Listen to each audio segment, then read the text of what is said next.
Hey everyone, welcome back to the channel and welcome to Disney's Animal Kingdom. So today we're here bright and early because I want to show you what rope drop looks like here. Now if you've been hanging out with us for a little while, you've been seeing us go to some of the other parks and talk about rope drop, show you how to get it done there. Today we're doing it at Animal Kingdom. But before we get into it, if you're not familiar with the concept of rope drop, it's this idea of getting to the park super early so that you can get ahead of the crowds. I think that this is a great method, it's a great strategy to get a head start on your day, but there's a few things that you need to know before you actually rope drop a park, especially because it's different everywhere you go. So let's make our way in and we'll talk a little bit more. So here at Animal Kingdom, everyone is let into the park at the same time. As soon as the turnstiles open, everyone with a ticket can get in. We're here a little bit later today.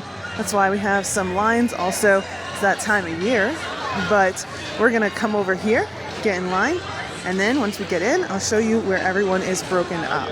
All right, now we've gone inside and it's time to talk about how guests are divided up. So here, just like every other theme park at the Walt Disney World Resort, there are two different time frames when guests can enter. There's gonna be early theme park entry that starts 30 minutes prior to the park opening to day guests, and that is for guests who are staying at Walt Disney World Resort hotels or other participating resorts.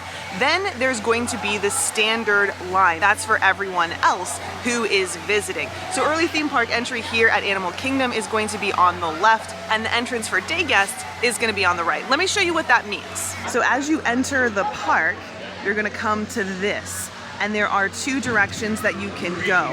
Off there to the left, that's where we're going to go for early theme park entry. And once you get here, you're going to see cast members who are holding you back. Unfortunately, we're a little bit late today, so we can't actually see what the process looks like, but this is where they're gonna check your credentials and they're gonna tap your magic band, check how many people are in your party. As you can see, they're actually breaking it down now, so this is where you will get checked before you can go into the park. But if you're a day guest, you're gonna make your way the other direction. So let's go check that out right now. So right now we're heading on the path that's off to the right. It's near Garden Gate Gifts. This is where the stroller rentals are. And there's usually a line that's pretty backed up over here because guests are being held back. So this is the line and the path you're going to take if you are a day guest. Now, just like at other theme parks here at Walt Disney World, even though you're a day guest, you don't have to enter on that right side where the rest of the day guests enter once the park opens to day guests. So if you want to avoid that long line, that bottleneck if you will, you can, once the park opens to everybody, enter on that early theme park entrance side. You just have to wait, but it's an option. Now, no matter what side you enter, in fact, we can cross over. The two paths lead to the same place. So this is the day guest entrance, and I'm actually going to cut down this path, and you'll see that it does lead right to that early theme park entrance.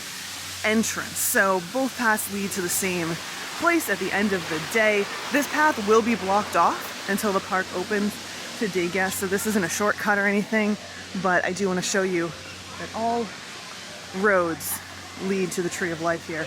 So actually, let's take a secret one right here. Why not? It's actually a third path. It's kind of fun. It's a bouncy little bridge.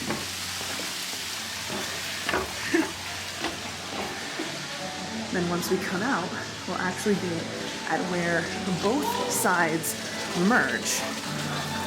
So there is where the day guests would come in, and here's where early theme park entry would come in. And right around this rock, we found our way to the Tree of Life. All right. What about tips and tricks though? Because I know that we all want to know a better way to rope drop no matter what park we're talking about. And here at Animal Kingdom, there are a few things that I think you should know. First and foremost, if you are going to be rope dropping, just like anywhere else, I don't necessarily think that it's required. It's not really that important for you to be standing in that line. Unless you get here super early and you're at the front of it. I mean, sure, go ahead and stand in that line. You're going to be a bit more ahead of the crowd than everyone else. But if you're here later, and that line is long and you're like, I don't really feel like being in such a crowd of people, I don't really think it's necessary. In fact, I personally like to just hang back and make my way in once the park officially opens, and I tend to go the early theme park entry route versus wait in that big cluster of people over in the day guest line. Now, once you make your way to that final stretch down toward Tree of Life, there are a few different directions that you can go, but you'll notice a lot of people make their way off to the left,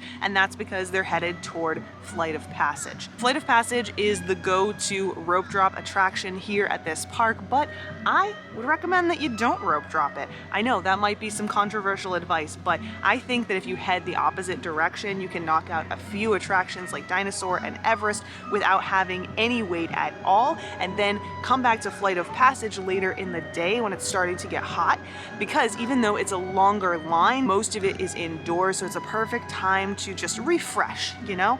Soak up that air conditioning, have a drink, have a snack. That's my go-to, at least, especially in the summer months. But again, everyone has a little bit of a different way of doing things like this, so let me know your thoughts in a comment down below and what you like to do. I don't really want to get too in the weeds when it comes to strategy for rope drop, but this is something that you'll see everyone doing. You'll see everyone making their way off to the left, and the reason is because of Flight of Passage. But I think that about does it for our conversation about rope drop here at Animal Kingdom. Of course, if you have any tips and tricks for anyone else out there, pop them in the comments down below. It's always such a great way to get information, you know, hearing from so many other people.